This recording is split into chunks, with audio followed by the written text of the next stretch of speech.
benar-benar langsung dari Kabayan Garage. Kak mau tanya-tanya sedikit. Boleh. Sebelumnya terima kasih banget nih udah diizinin buat datang ke sini buat wawancara juga Kak. Kalau boleh tahu nih Kak, sebenarnya awal mula dari Kabayan Garage itu Kakak itu dari hobi atau misal ide aja dapat ide itu tiba-tiba? Awal-awal gitu.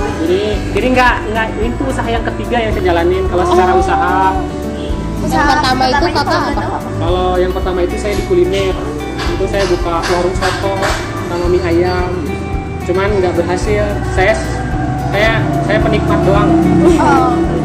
Menikmati makanan doang kan.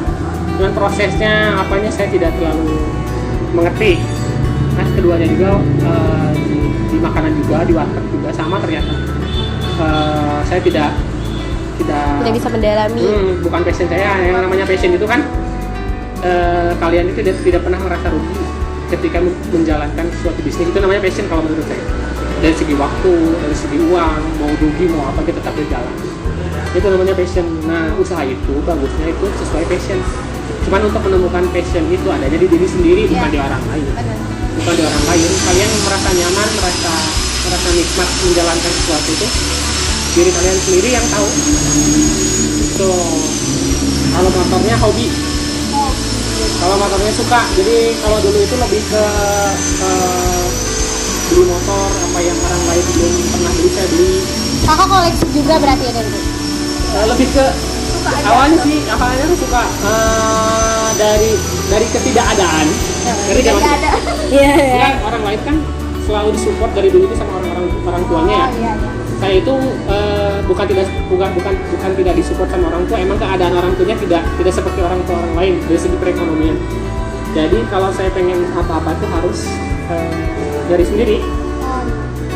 Jadi di situ mau ganti motor apa setelah saya kerja itu saya sangat menikmatinya, dan orang tua saya pun bilang bahwa bila apa yang kamu suka, kalau orang tua belum bisa memberikan apa yang kalian mau. Nah dari situ sih mulainya. Terus selalu ganti-ganti motor terus kan. Ini motor lagi happening apa nih? Saya beli. Jadi itu juga ada salah satu untuk menunjukin bahwa saya juga bisa.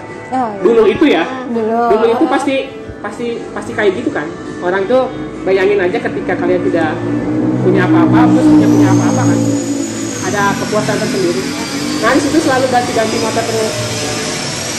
Kalian ganti-ganti terus. Ganti-ganti motor terus kan. Dari ganti-ganti motor tersebut tuh saya berpikir bahwa ternyata saya tidak menghasilkan uang dari apa yang saya kerjakan. Jadi saya selalu beli motor yang happening, otomatis saya harus nge-upgrade uang saya kan. Iya. Dari misalkan Honda Beat, jadi Satria F, jadi Ninja itu harus nge-upgrade uang, bukan menghasilkan uang. Mengeluarkan ya. Jadi nambahin uang bukan nggak dapat uang kan. Iya. Nah dari segi itu juga di awal saya bilang bahwa saya suka dari kecil juga emang udah jualan kan. Iya. Jadi jualan itu suka soalnya kalau nggak jualan saya nggak jajan. Iya. Nah pengertiannya ke sana dulu. Nah jadi motor udah happening motor, ternyata saya mencari motor yang menghasilkan tuh yang seperti apa sih. Udah bosen nih semuanya pasarnya di zaman saya itu udah motor yang saya pengen tuh udah dapat, udah pernah pakai gitu, pakai hasil uang sendiri ya. Ternyata berpikir saya bahwa ngabisin uang doang ternyata. Dan saya nyari bahwa dulu itu lucunya ketika saya pengen masuk ke motor kelas itu ini mah cerita real ya. Iya. Saya tuh gara-gara ngelihat cewek pakai motor Honda 70. dulu ya. Itu nggak kenal sama sekali. Cewek random lewat. Cewek random lewat itu pakai motor klasik gitu kan. Wah ternyata ini yang apa? Keren. Yang menurut saya pribadi keren kan. Menurut orang banyak motor murah, motor jadul ternyata punya nilai bagi orang penikmatnya. Nah di situ saya langsung bikin motor satu. Dan ketika saya bikin motor satu itu dengan alat seadanya, dengan ilmu seadanya, itu dapatlah kejual si motor tersebut dengan harga sesuai dengan yang saya keluarkan. Balance. Oh ternyata ada ininya nih. Saya kan jadi intinya jualan itu gimana caranya kalian itu tidak rugi. Ya. Kalau banding itu udah paling keren. Iya benar. Menurut saya ya. Ya. Jadi jangan ngarep kalau dari nol itu, saya pengen untung sekian. Kalian ada yang beli produk kalian aja udah bangga. Gitu. Itu yang pertama. Terus yang kedua saya bikin lagi, ternyata teman saya beli.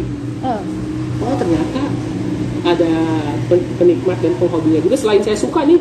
Saya bikin motor sesuai dengan saya yang inginkan. Terus dibeli sama orang, bangganya dapat duit. Terus saya bisa bikin lagi.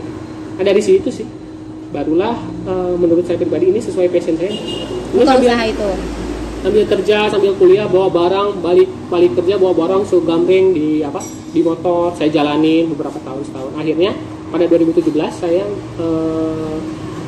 berhenti kerja tuh untuk fokus benar-benar di usaha. Tuh, jadi fokus usaha sama kuliah doang tuh 2017. Jadi 2017 tuh emang awal dari 2016 awalnya. tahun sih. 16. Jadi selama 1 tahun itu saya benar-benar Mendalami lah. bukan mendalami sih, menyedih-nyedihkan diri. Merintisnya benar-benar gitu. Sakitnya lagi benar-benar. Bayangin aja sehari saya harus menjadi tiga orang yang berbeda, kuliah, kerja, sama usaha. Dalam 1 hari tuh. Itu berapa tuh umur? Setahun. Umur berapa? Iya. Umur itu mah udah berapa? 24 atau Oh, 25. betul sih. Kelas 10. Itu dalam 1 tahun ternyata saya harus memilih bisnis itu harus fokus, apapun hasilnya, fokus dan konsisten. Gitu. Itu gimana tuh ngebagi waktunya kan ya? Ya justru itu capek banget. Dalam 1 tahun itu saya berangkat dari rumah itu kan di Cipayung ya. Di Cipayung itu berarti berangkatnya itu jam 6 dari rumah, kerja beres jam 5 jam 6 juga. Terus langsung kuliah beres jam 10. Pulang ke rumah jam 11, tidur bisa jam 1, bisa jam 12. Tiap harinya selama 1 tahun.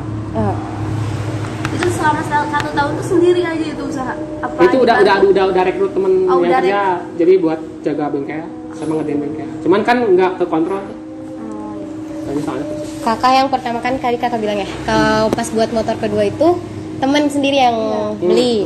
Sebenarnya target pertama kakak itu buat nge-branding kakak punya punya usaha Enggak sih. custom itu langsung ke teman dulu yang deket-deket saya atau tuh nggak kayak pernah gimana? nawarin motor, nggak pernah nawarin awalnya ya, nggak Iya. pernah nawarin, bukan nggak pernah nawarin apa ya. Jadi saya bikin sesuatu itu sesuai dengan yang saya mau. Yang pertama saya udah ada kepuasan. Oh, jadi nggak nge-targetin Buat target dijual lagi nih? Iya, target Nggak. saya, teman-teman Itu- saya dulu itu- nih itu gitu. Yang kedua itu enggak, ternyata di perjalanan itu ada yang mau beli kan.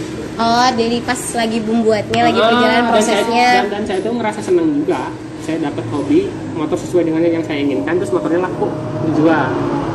Wah, apalagi ada untungnya kan. Jadi lebih oke. Bikin lagi. Sampai akhirnya saya dulu juga jadi reseller dulu Pak. Jadi reseller dulu spare part motor. Ya reseller setiap ada orang pesen spare part, saya ngambil dulu barangnya. Ditipu nggak jadi belinya, padahal saya udah beli barangnya. Udah nyampe TKP, COD saya ditawarnya parah lagi, saya kasih. Jadi perjuangan itu teh sangat ini sih, lumayan. Tapi setelah kakak memutuskan untuk usaha nih, fokus usaha. Nah, target utama kakak, Target utama apa dulu? target utama buat yang membeli gitu. Oh, itu mah kan saya rajin, tadi saya bilang bahwa saya itu suka marketing. Oh iya. Karena emang di diri Jiwa marketing ya. Jadi saya lagi kerja juga, pikirannya udah di rumah. Oh, ada yang beli tank ini gitu. Oke, kalau dari tadi strateginya sendiri gitu kan, kakak juga kan tadi kita udah ngobrol-ngobrol sebentar dari yang strategi offline udah dijalanin, dari digital juga yang udah dijalanin. Kalau sekarang lebih ke konten atau mau ada terobosan baru lagi ke depannya? Kalau untuk saat ini saya ngikutin zaman dulu. Yang penting kalian ketika usaha itu jangan pernah ketinggalan zaman. Iya. Dari segi, apalagi dari segi Media digital sosial. marketing ya, apalagi jualan online dari zaman sekarang. Itu aja sih. Itu mah akan terus berkembang dan cepat perkembangannya.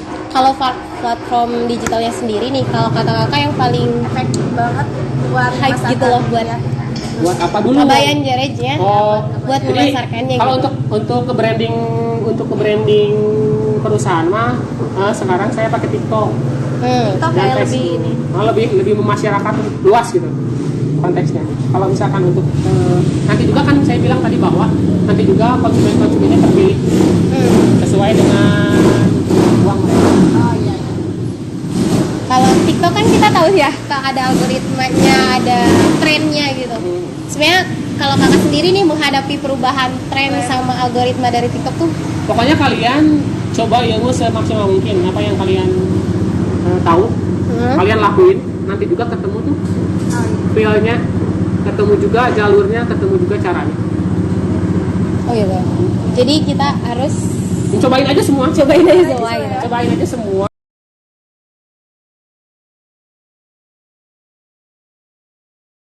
Jadwal bikin kontennya sendiri itu sesuai dengan keinginan ketika pengen mood bikin aja konten gitu. ya, atau emang udah ada jadwal? Saya itu Seperti schedule kakak. ngejadwalin konten dikarenakan saya cuma sendiri. Saya sekarang fokus di TikTok, itu sehari itu upload 4 sampai 5 konten. Oh, dalam sehari itu 4. Soalnya dia mah kan lebih simpel dan gampang gitu. Kayak upload status tinggal di copy aja. Ini kalau boleh tahu ngerakin sendiri ya? Meraknya sama tim. Sama tim ya, sama tim. Itu butuh berapa lama sih waktunya kalau untuk ngerakit gitu? Kalau ngerakit itu minimal 30 sampai 45 hari. Maaf, memori dulu. Ya, kan tua juga pasti ngedoain anaknya. Ya. Bener gak sih? Betul. Mau segimanapun anaknya. Cuman saya tanya, pernah gak sih anaknya minta doa ke orang tuanya dengan setulus mungkin? Itu yang paling itu nomor 1 sih. Lain doa ya. Minta ridho dan doa orang tua itu kan nggak mudah. Iya. Gengsinya tinggi. malunya. Saya tuh sampai nangis kalau minta itu ke orang tua saya. Saya minta didoain, bukan orang tua ngedoain saya. Jadi saya minta didoain, pure saya yang minta. Jadi bukan orang tua yang ngedoain saya. Saya minta orang tua sampai kapanpun juga mau ngedoain anaknya. Cuman saya pure minta ke orang tua saya. Lebih detail mungkin ya. Bahwa saya minta doanya. Iya. Jadi kan kalian misalkan, saya didoain sama orang tua. Iya, orang tua kalian yang ngedoain. Kalian pernah minta nggak sih? Iya. Nah, itu yang pertama. Terus yang lainnya pasti produknya harus ada, tempatnya harus ada, marketingnya juga harus ada, harganya juga harus ada. Itu yang intinya kan. Konsistennya juga harus, sesuai passionnya juga harus. Jadi ketika sesuai passion, kalian meniatkan untuk usaha itu sesuai passion. Karena yang namanya passion itu sudah tidak menghitung untung dan rugi, ngerti gak? Iya.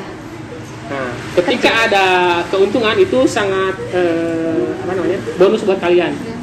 Passion itu contohnya kayak gini, biar paham. Saya itu suka misalkan di bengkel itu dari pagi sampai malam saya diem di bengkel. Oh. Walaupun saya misalkan nggak dapet duit lebih apa kayak gimana enggak. Saya suka aja. Saya ketemu orang baru saya suka. Jadi harus konsisten juga sih. Modal juga harus sih nanti mah mungkin ya. Kalau misalkan tapi enggak sih. Kalau versi saya ketika niat kalian pengen benar-benar usaha, nggak ada modal kan nggak mungkin juga nggak jadi usahanya. Itu mah kan alasan doang kalau menurut saya ya. Iya. Dulu tuh saya ngejualin motor orang, nyariin motor orang kan saya nggak pakai modal. Kasih komisi, jadi duit. Modal handphone. Modalnya apa? Handphone sama kuota. Nggak punya modal yang harus puluhan juta. Udah itu aja sih kakak, makasih ya atas waktunya udah Sama-sama. ngeluangin, udah ngizinin. Itu aja, boleh dulu. Dadah dulu. Oke, makasih udah Dinda. Oke, jadi teman-teman semuanya bisa kita simpulkan ya bahwa kelebihan dari strategi digital marketing dari Kabayan Garage itu adalah mereka mengikuti pola zaman dan juga algoritma tren-tren yang ada, serta mereka mengikuti semua platform digital apapun itu.